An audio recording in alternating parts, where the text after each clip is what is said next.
gars, on se retrouve pour une nouvelle vidéo. Ça fait un bail que j'ai pas fait de vlog. Aujourd'hui on a la ferme aux crocodiles dans la Drôme. C'est à 1h30 de Lyon où je vis. Je suis avec un ami qui est aussi associé à Viridis Design et nos copines. Donc voilà, ça va être une journée plutôt cool. J'ai hâte de vous montrer tout ça. Allez, c'est parti, on y va.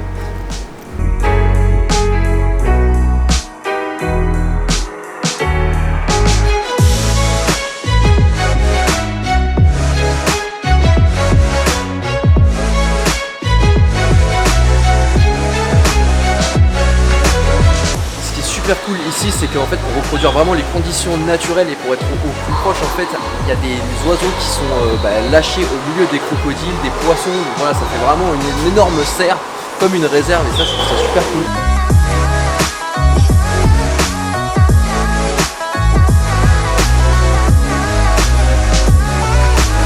Ici regarde, on a des gaviales du Gange, donc en Inde en fait c'est une des 3 espèces de crocodiliens, donc avec les alligators, les crocodiles et les gaviales. Du coup regarde, ils ont un museau très particulier qui les différencie, parce qu'en fait comme ils mangent exclusivement du poisson, ça leur sert à attraper plus facilement le poisson. Et là ça t'intéresse? Ça dure moins de 18 ans. Ça t'intéresse Candy? Ça brille hein. Évidemment ça le film hein, ça le film hein. Allez, venez voir, elle nous a dit.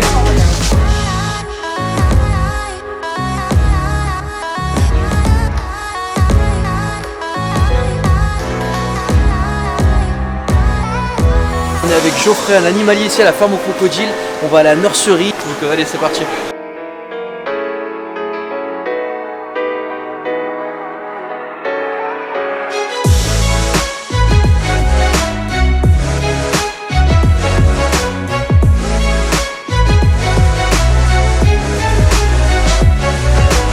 Ici on est dans la nurserie, ça a été ouvert assez récemment, ce qu'il nous a expliqué, c'est génial parce qu'il y a pas mal de trucs pour les enfants, c'est assez ludique et on peut apprendre pas mal de choses de dehors. On peut déterminer le sexe est déterminé en fonction de la température d'incubation et en fait ça permet de voir aux enfants en fait comment choisir le sexe et tout des crocodiles. Il y a pas mal de choses à toucher, collection avec pas mal de pièces et tout ça, franchement c'est super sympa.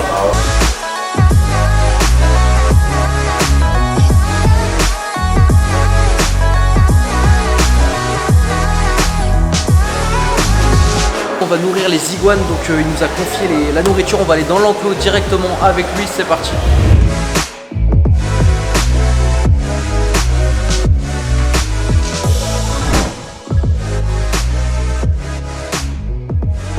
Le dernier point de défense chez l'iguane, alors que ce soit l'iguane vert ou l'iguane rhinocéros, c'est tout simplement la morsure et qui sont beaucoup plus développés chez le mâle que chez la femelle.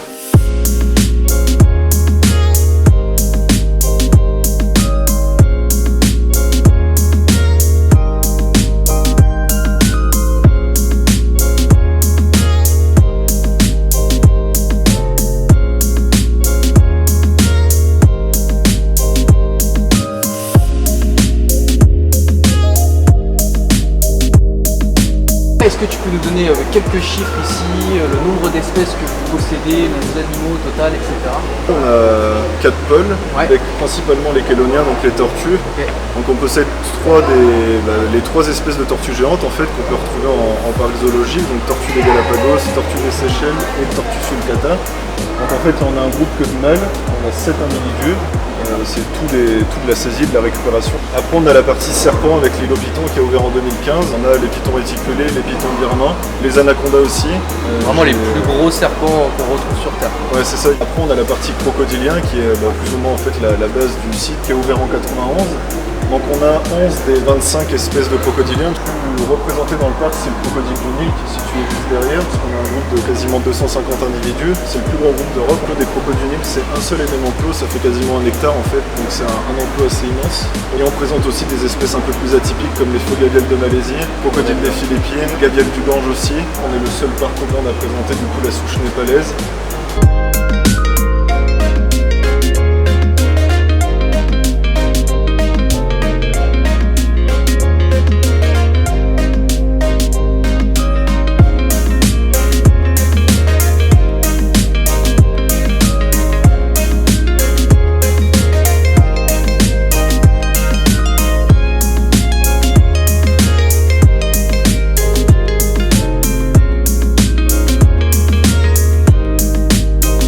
Ici on est à l'île aux pythons, donc il y a pas mal de pythons réticulés, ce sont les plus gros ou les plus longs serpents du monde qui vivent en Malaisie, Asie du Sud-Est. Ils peuvent atteindre des tailles comme 9 mètres et peser plus de 100 kg. Et ici ils en ont pas mal en semi-liberté, c'est assez impressionnant, regardez.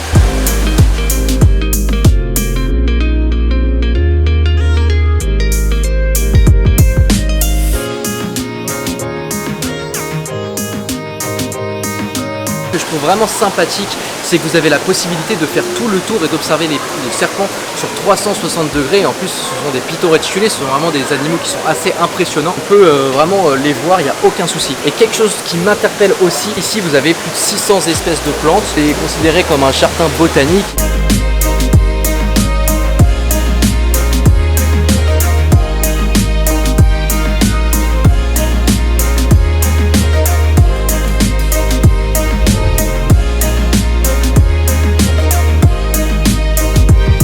C'est des poissons africains, mais je pense que tout le monde connaît les cyclidés. On nous expliquait tout à l'heure, Geoffrey, qu'il y avait 3 ou 4 espèces différentes du Nigrofasciatum et des choses assez classiques. C'est assez impressionnant de voir que même des gros individus, ils sont super près des crocodiles, ils sont vraiment juste à côté. Ça arrive des fois qu'il y ait des petits accidents, un crocodile un peu fougueux, mais ça fait pas vraiment partie de leur régime alimentaire parce que ça les fatigue apparemment beaucoup de chasser les poissons. Donc les poissons cohabitent très bien avec les crocodiles là. Je présente le nourrissage, combien de fois par semaine vous les nourrissez? Le nourrissage c'est une fois par semaine du coup. Ça va dépendre de la période par rapport à la quantité de nourriture qu'on a distribuée. Là en ce moment on va être sur des nourrissages à peu près de 200 kg, en sachant que juillet et août c'est le maximum qu'on va pouvoir donner et on est environ à 250 par repas, mais 2 fois par semaine ça fait à peu près 2 tonnes par mois de poulet. Ça reproduit un schéma qu'on peut retrouver dans la nature avec la saison des pluies et la saison sèche, qui est représentée ici tout simplement par l'hiver. Pour la saison sèche où on va quasiment arrêter de nourrir les animaux avec des jeûnes plus ou moins prononcés, et puis une période où c'est la saison humide qui est représentée par l'été ici où on va nourrir en quantité plus importante les animaux.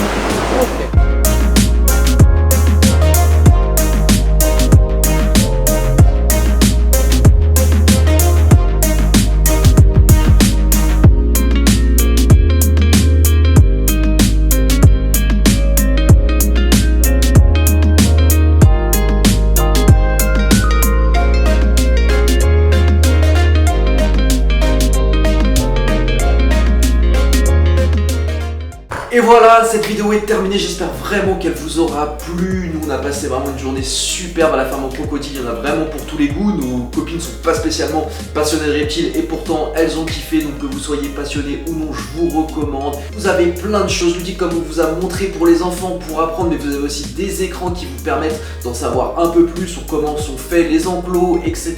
Vous avez des animations tout au long de la journée, donc c'est super intéressant de voir les animaux manger. Et les animaliers commentent et vous en apprennent davantage sur les espèces qu'ils nourrissent. Il y a un snack pour se restaurer, vous avez une petite boutique de souvenirs. Je tiens à remercier la ferme aux crocodiles qui nous a accueillis pour cette journée. Je vous mets tous les liens en description si vous souhaitez y aller. Je tenais vraiment à remercier également Mathieu et Geoffrey qui nous ont permis de faire cette vidéo, de rentrer dans les enclos et qui ont répondu à toutes nos questions. Donc vraiment, merci beaucoup. J'espère que cette vidéo vous aura plu. Nous, on a vraiment passé une superbe journée, on a kiffé vous filmer ça. Lâche un petit pouce bleu si tu veux voir d'autres vidéos de ce genre ou si tu as des idées de lieux où on pourrait filmer, n'hésite pas à nous le dire en commentaire et surtout suis-nous sur les réseaux sociaux. On va faire un rythme de vidéos très régulier désormais, donc active la cloche, abonne-toi à la chaîne YouTube et je te dis à la prochaine, ciao, bye bye.